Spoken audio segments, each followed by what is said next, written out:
Olá, você que nos acompanha em nossas devocionais, que Deus abençoe a sua vida. Hoje, às 20 horas, estamos aqui à noite e não pela manhã, né, como um café, mas como um encerramento do dia. Tivemos algumas atividades hoje, e, desde as 6 horas da manhã, e por isso nós não pudemos fazer na parte da manhã, mas isso não significa que nós não deixaremos de fazê-lo, né? E por isso nós estamos aqui às 20 horas. E vamos orar então, agradecendo a Deus, porque esse momento é sempre bom, né, de meditar na palavra do Senhor, ter esse tempo, né, para pensar a respeito da palavra do Senhor nesse assunto, né, nesse tema de temor ao Senhor, e assim então trabalhando os nossos corações, a nossa fé e a nossa vida cristã. Vamos orar e agradecer ao Senhor por mais este momento. Senhor, muito obrigado, Pai amado, querido, santo e tremendo. Tu és o Deus da nossa vida. E porque Tu és o nosso Deus, é que nós buscamos o Senhor, lemos a Tua palavra, oramos a Ti, porque dependemos totalmente do Senhor. Ó Deus, ainda que nós não vejamos coisas extraordinárias todos os dias, o Senhor está lá, cuidando de nós e nos fortalecendo e providenciando tudo o que nós precisamos. Por isso, muito obrigado. Nós somos totalmente dependentes de Ti e agradecemos ao Senhor pelo dia que passou e por este momento agora. Te louvamos em nome de Jesus. Amém. A palavra de Deus que nós vamos trazer hoje está em Mateus ainda, no capítulo 27, versículo 54, um momento muito conhecido de todos. O texto diz assim: o centurião e os que com ele guardavam a Jesus, vendo o terremoto e tudo que se passava, ficaram possuídos de grande temor e disseram: verdadeiramente este era filho de Deus. Então nós temos aqui a questão aí do possuídos de grande temor. Mais um texto em que a palavra temor aparece, que é a nossa intenção aqui de explicar e também de avaliar e refletir sobre estes temores, né, e o quanto eles são significativos em nossas vidas. Mais de 400 vezes estas expressões aparecem na Bíblia, né, de não temas ou tema, né, e temor, enfim, todas essas várias maneiras, né, que a palavra de Deus então mostra diante do que está acontecendo, e também como isso se reflete, o texto bíblico se reflete na nossa fé. Esse texto é muito conhecido porque é exatamente aquele momento em que Jesus morre ali na cruz. Então, se você ler aí o versículo de número 50 do capítulo 27 de Mateus, diz aí: e Jesus, clamando outra vez com grande voz, entregou o Espírito. É naquele momento em que Jesus morreu. Mas veja, o que acontece naquele momento em que Jesus expirou, né? A primeira coisa, versículo 51 diz que o véu do santuário se rasgou em duas partes, de alto a baixo. É claro que o centurião e os soldados não viram isso, porque, se você lembra, Jesus foi crucificado fora dos muros de Jerusalém. Então era impossível que eles tivessem visto o véu do templo se rasgar naquele momento. Os sacerdotes que estão ali em Jerusalém viram, mas os sacerdotes que viram o véu rasgar não viram a hora em que Jesus morreu, né? Não estavam lá presentes para ver Jesus morrendo, porque Jesus foi morto fora dos portões da cidade. Ele foi morto no Gólgota, como o Evangelho de João vai nos mostrar. Então, o centurião não viu, e também pouco se importava para o centurião e os soldados a respeito disso, porque eles não eram religiosos e muito menos devotos do judaísmo. Então, para eles, pouco se importava com isso, né? Então, se eles viram ou se eles não viram, isso não afetou em nada a vida deles. O texto continua dizendo que tremeu a terra e fenderam-se as rochas. Então houve um terremoto, e o próprio verso 54 que nós lemos aqui diz desse terremoto, que eles viram esse terremoto. Foi uma das questões que fez aquele centurião falar que Jesus era verdadeiramente o Filho de Deus. Então ele foi motivado por algo que ele presenciou ali, o terremoto. Terceiro, diz aí que versículo 52, abriram-se os sepulcros e muitos corpos de santos que dormiam ressuscitaram, e saindo dos sepulcros depois da ressurreição de Jesus, entraram na cidade santa e apareceram a muitos.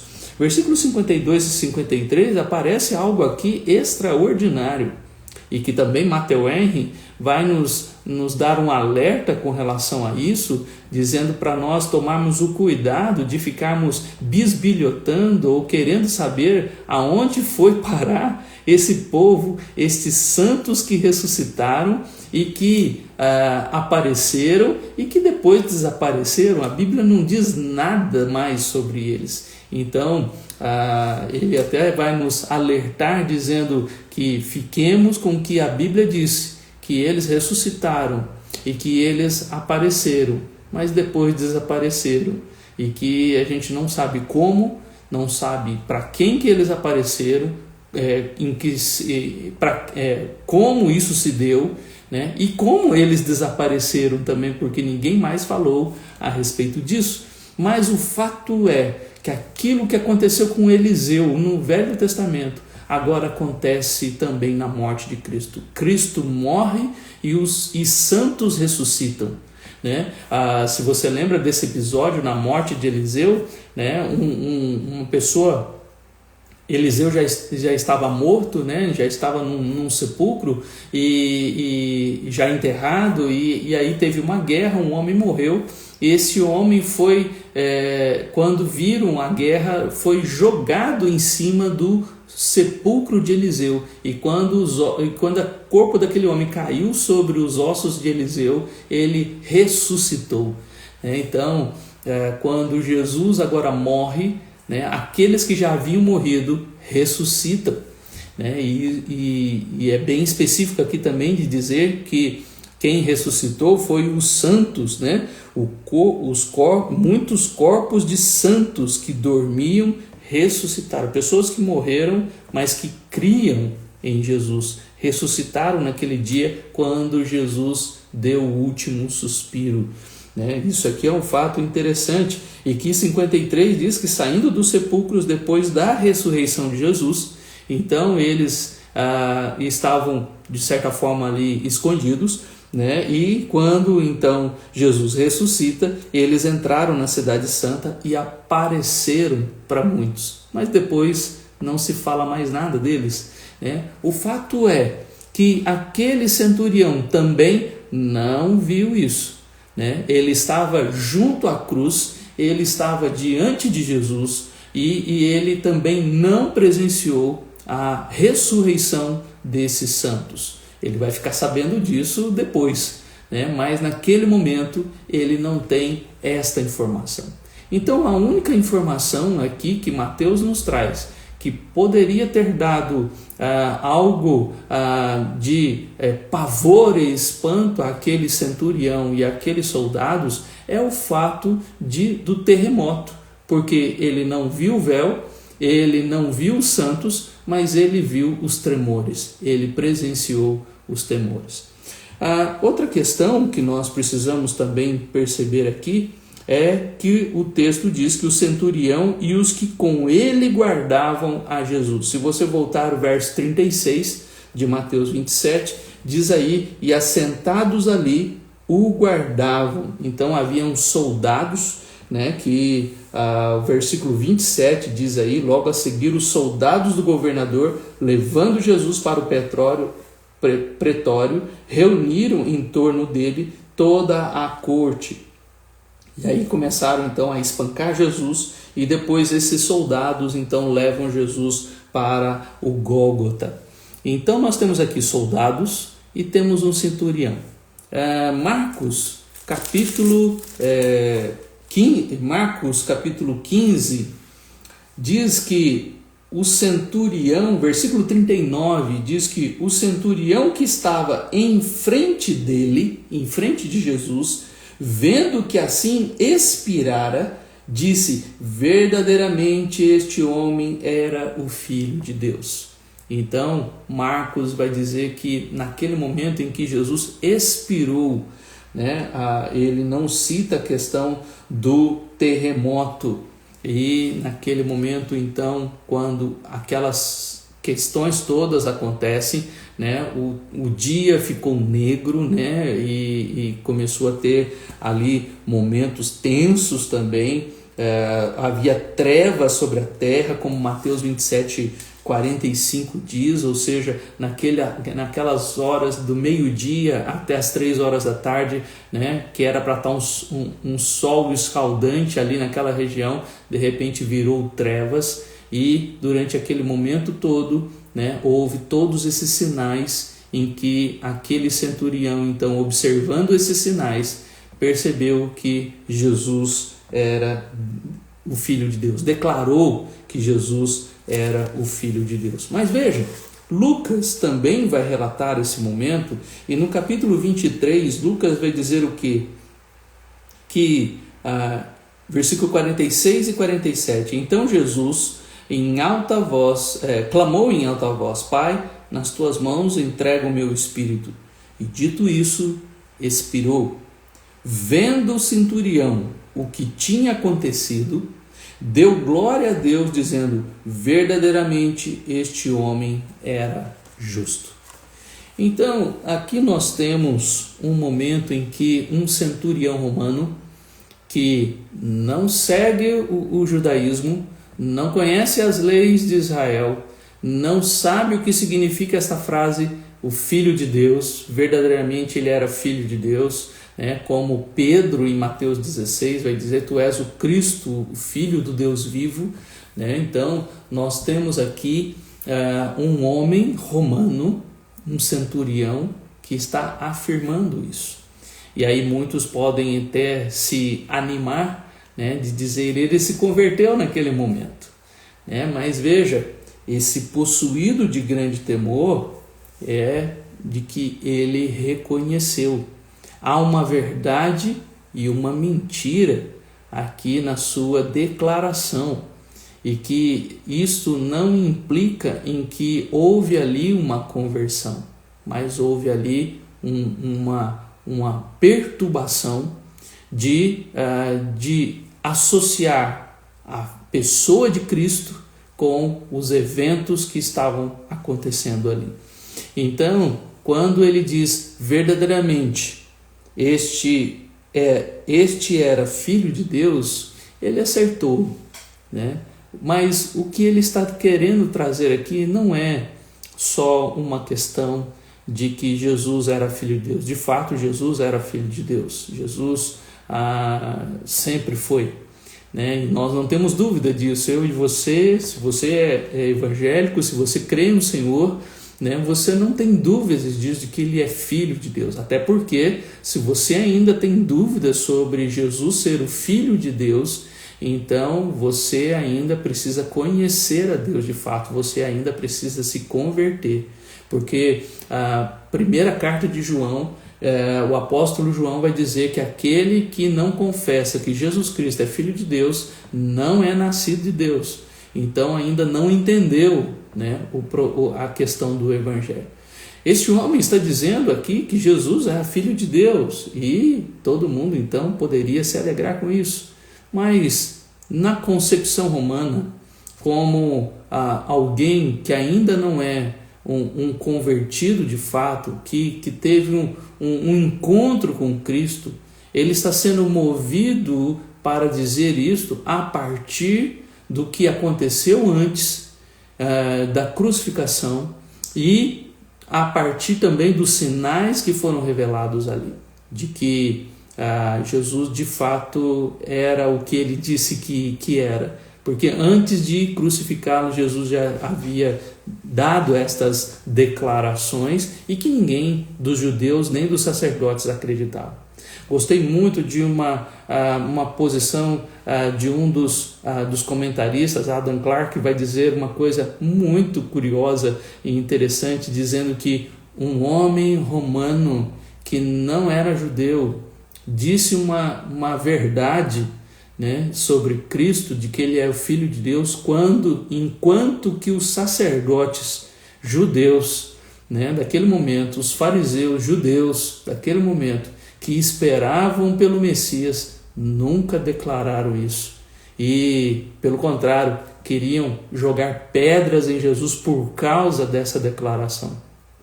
Onde nós vemos Deus abrindo as portas, né, para o mundo gentil, para o mundo romano, né, onde muitos vão se converter, né, diante deste fato, não diante da declaração do centurião, mas diante de quem Cristo é, né, o verdadeiro Filho de Deus. Esta é a afirmação verdadeira, né, de que Jesus de fato é Filho de Deus. Mas há, como eu disse, uma parte errada nessa declaração do centurião. E por que errada? Exatamente porque ele considera de que ele está vendo Cristo na sua perspectiva humana. Ele diz, verdadeiramente, este era Filho de Deus. Não, Jesus não era. Jesus continua sendo e sempre será.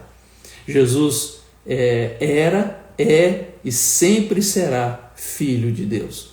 Jesus, naquele momento, estava morto na cruz como o nosso Salvador. Para ele morreu como um herói. Jesus morreu naquela cruz, mas para aquele centurião romano, ele morreu como um herói, de que, de fato, ele era tudo verdade o que diziam sobre ele. Ou seja, ele está reconhecendo de que havia uma divindade, né? Mas não uma divindade superior, suprema, de um Deus poderoso que está acima de todas as coisas, mas como um herói, de que realmente tudo que ele fez e viveu era verdadeiro. Ele não está olhando para Cristo como o Salvador, como o Senhor e Salvador. Ele está olhando para Cristo como uma divindade, um herói, de que ele era de fato o que dizia ser. Então, este centurião, ele está no caminho, ele estava no caminho. Se ele se converteu ou não, a Bíblia não nos fala a respeito dele, o que aconteceu depois. João Calvino vai dizer até no seu comentário a respeito desse texto, exatamente sobre essa perspectiva de que o temor que veio naquele momento era um temor de espanto e de desespero de alguém que reconheceu que foi morto ali um inocente. Esta é a ideia do verdadeiramente este era o Filho de Deus. Porque se ele soubesse que Jesus Cristo é o próprio Deus, ele entenderia de que Jesus também disse, antes de ir para a cruz, de que ele ressuscitaria no terceiro dia. Mas estas informações ele não tem. Essas informações e o Evangelho do Senhor ele não recebeu. E até esses próprios soldados que também estão aqui possuídos de temor, eles também não creem em Jesus como o Salvador, como o Senhor. E por isso eles espancam Jesus, né, como o capítulo 27 vai nos mostrar. Então, ainda que a declaração dele seja verdadeira, a declaração dele é movida de espanto e de pavor. Uma das questões interessantes também que eu achei propício para nós aqui refletirmos nessa noite aqui, um dos comentaristas bíblicos, e pelo menos 5 ou 6 que eu observei e que fui verificar, é que eles dizem uma coisa curiosa, de que enquanto o temor no coração, esse espanto, esse medo, esse pavor não for silenciado e o temor do Senhor não acalmar o coração, não há arrependimento genuíno acontecendo, porque este pavor é de alguém que reconheceu que matamos um inocente.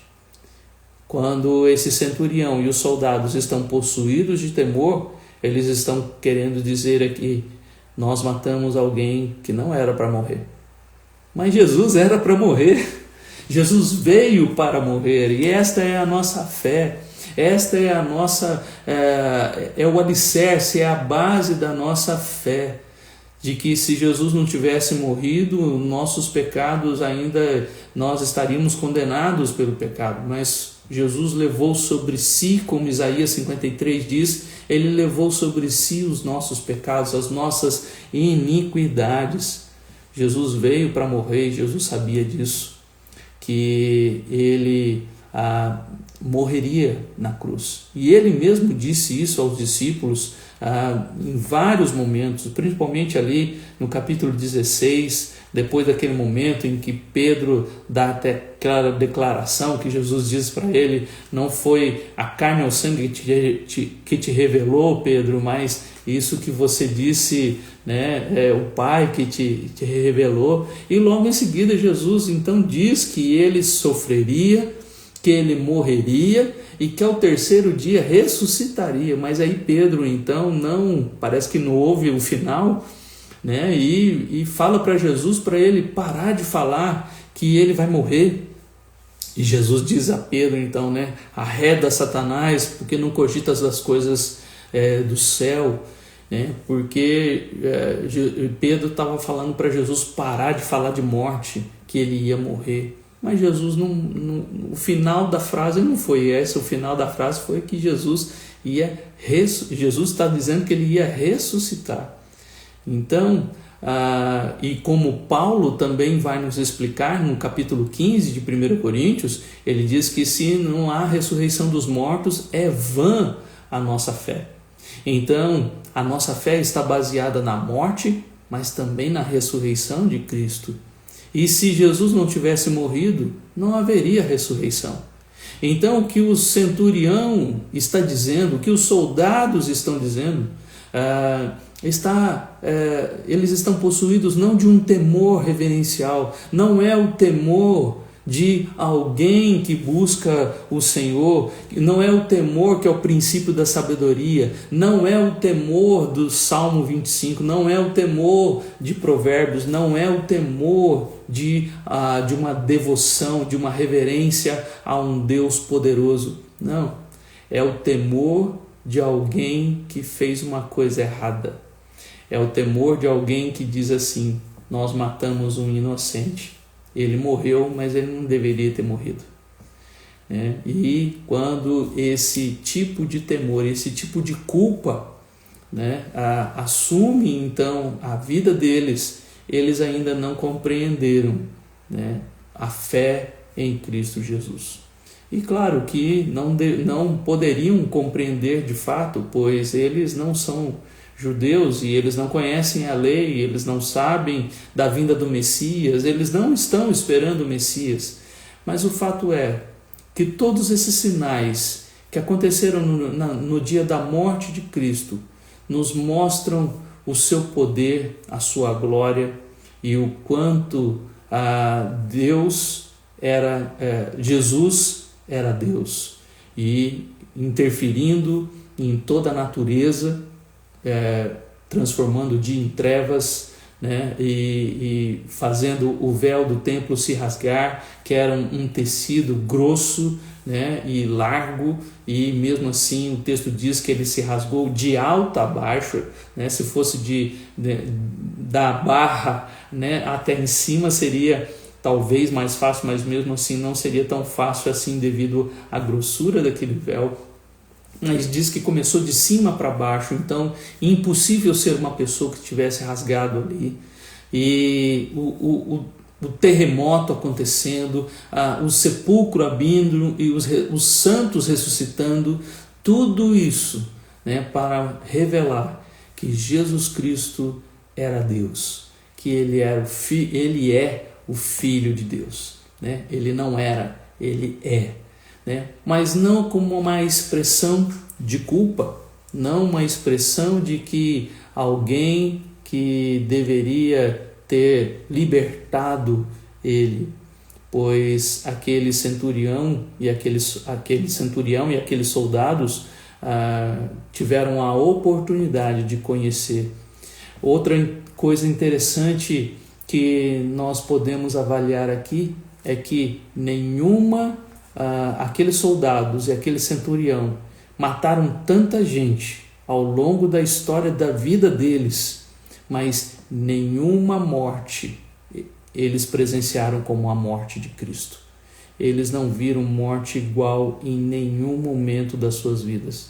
Jesus foi o único que na sua morte mostrou tantas coisas acontecendo e que eles de fato reconheceram que era tudo verdade, que ele era um justo, que ele era o Filho de Deus, de que ele era divino, de que não havia nenhuma culpa nele, mas como Pedro em Atos 2 vai dizer, vós o mataste, não aos soldados, mas dizendo aos judeus que estão ali em Jerusalém naquele dia quando o Espírito Santo desceu e 3.000 se converteram exatamente como a parte da mensagem de Pedro dizendo, vocês o mataram, né? E ali houve 3.000 se convertendo e se entregando ao Senhor. Meu querido, qual é o temor que invade o seu coração? O temor por esse Deus homem que habita em nós, que transformou a nossa vida, ou o temor de que um dia nós vamos nos encontrar com Ele e que você então desesperado está aí preocupado com as suas culpas e com os seus medos, com os seus pavores, entrega tudo a Ele, coloque todos os seus medos e culpas diante da cruz. O texto de Lucas é muito curioso, né? Eu queria até voltar nele aqui, né? O texto de Marcos, né? O texto de Marcos, capítulo 15. Marcos 15. Olha só o verso 39, que fala da mesma questão, né? O centurião que estava em frente dele. Essa expressão de Marcos é muito maravilhosa, né? O centurião que estava em frente dele, vendo que assim esperara, disse, verdadeiramente este homem era o Filho de Deus. Um dia nós vamos estar em frente dele e alguns vão glorificá-lo, vão exaltá-lo, vão honrá-lo. Outros em frente dele vão de novo ser possuídos de temor. Apocalipse capítulo 6, no 6º selo, fala exatamente desses que estavam desesperados como estes soldados e esse centurião, que eles reconheceram a ira do Cordeiro e que naquele momento eles estavam não com uma reverência de adoração, de honra e glória a Jesus, mas de pavor e medo, um temor de pavor e medo. Quando você se encontrar com o Senhor, quando você estiver em frente ao Senhor, qual é o tipo de temor que vai estar no seu coração? De pavor e medo diante do juiz supremo, que é o Senhor, ou de reverência e adoração aquele que salvou a sua vida e foi Senhor da sua vida ao longo da sua própria vida. Então se prepare, porque um dia nós vamos estar em frente dele mais uma vez. Assim como aquele centurião estava em frente de Jesus e viu Jesus expirar, ele também vai estar em frente de Jesus mais uma vez. Assim como todos nós vamos estar de frente com ele mais uma vez. E que estejamos preparados para esse grande dia. Preparados com o verdadeiro temor que nos traz reverência, devoção, adoração e o reconhecimento de que ele nos salvou de todo o pecado. Porque se nós ainda não compreendemos que ele nos salvou de toda a culpa, de todo o pecado e todo o medo, então tudo isso nós vamos demonstrar mais uma vez, esse pavor, esse desespero de estar diante do juiz eterno. Que Deus te abençoe e que você lance sobre ele todo o seu medo, todo o seu temor, né? Toda a sua preocupação, para que quando ele se manifestar mais uma vez e quando nós estivermos de frente com o Senhor, possamos adorá-lo e exaltá-lo, reconhecendo que ele é o nosso Senhor. Vamos orar? Pai amado, tu és grandioso e cremos que Jesus, teu Filho, foi e sempre será o teu Filho amado. Ele está vivo, ele está sentado ao teu lado e ele um dia voltará. Ficaremos de frente com ele mais uma vez. Assim como aquele centurião viu a morte de Jesus ali na cruz, ele estará mais uma vez diante de Cristo, não agora morto na cruz, mas vivo, não numa cruz, mas num trono, vivo e não morto, não expirando, mas declarando o juízo eterno. Então, ó Deus, em nome de Jesus, como esse centurião e esses soldados que tiveram ali a oportunidade de ver sinais, Senhor, quantas coisas o Senhor faz na nossa vida também.